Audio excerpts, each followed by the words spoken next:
بسم اللہ الرحمن الرحیم۔ ہیلدی ٹوٹکے چینل میں خوش آمدید۔ آج کی ہماری ویڈیو ہے رنگ گورا کرنے کے کچھ ٹوٹکے۔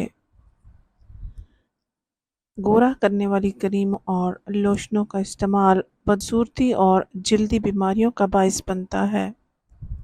اگر آپ رنگ گورا کرنا چاہیں تو انتہائی سادہ اشیاء سے آپ اپنا رنگ گورا کر سکتے ہیں۔ اگر ان کا استعمال آپ مسلسل جاری رکھیں تو آپ بہت جلد بہت اچھے نتائج دیکھیں گے۔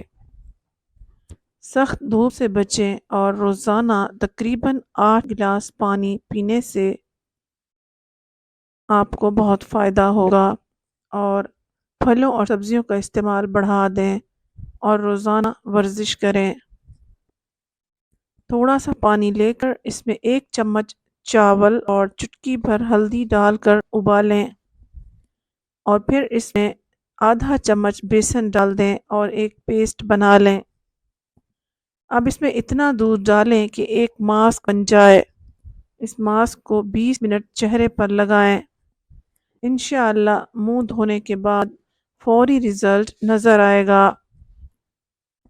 1 کھانے کا چمچ لیموں اور 1 کھانے کا چمچ ٹماٹر کا جوس لیں۔ دونوں کو اچھی طرح ملانے کے بعد چہرے پر لگائیں۔ اس سے آپ کی جلد شگفتہ اور ملائم ہو جائے گی۔ جھریوں کو دور کرنے کے لیے گلیسرین کو بادام کے تیل میں ملا کر روزانہ چہرے کا مساج کریں۔ اس کے علاوہ گلیسرین میں مچھلی کا تیل یا وٹامن ای آئل بھی ملایا جا سکتا ہے۔ سونے سے پہلے چہرے اور گردن کو اچھی طرح دھوئیں۔ دہی میں چند قطرے لیموں کا رس ملا کر رات کے وقت کریم کے طور پر استعمال کریں۔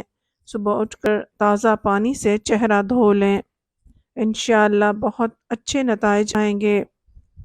پکے ہوئے پپیتے کو مسل کر اس میں دہی اور لیموں کا رس ملائیں اور پیسٹ بنا لیں۔ 20 سے 30 منٹ تک چہرے پر لگا رہنے دیں۔ اس کے بعد پانی سے دھو لیں۔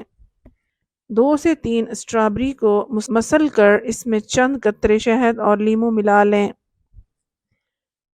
اس مکسچر کو 15 سے 20 منٹ تک چہرے پر لگانے سے چہرہ خوبصورت ہو جائے گا۔ 1 کیلے کو مسل کر تقریباً 20 منٹ تک چہرے پر لگائیں اور پھر چہرہ دھو لیں۔ جئی ابال کر مسل لیں۔ اس میں 1 چمچ لیموں کا رس ملا کر پیسٹ بنا لیں۔ اسے جلد پر لگائیں اور جئی کو ملیں۔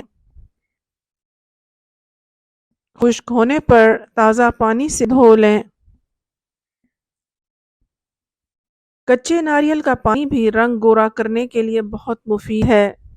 اسے جلد پر تقریباً 15 منٹ کے لیے لگائیں۔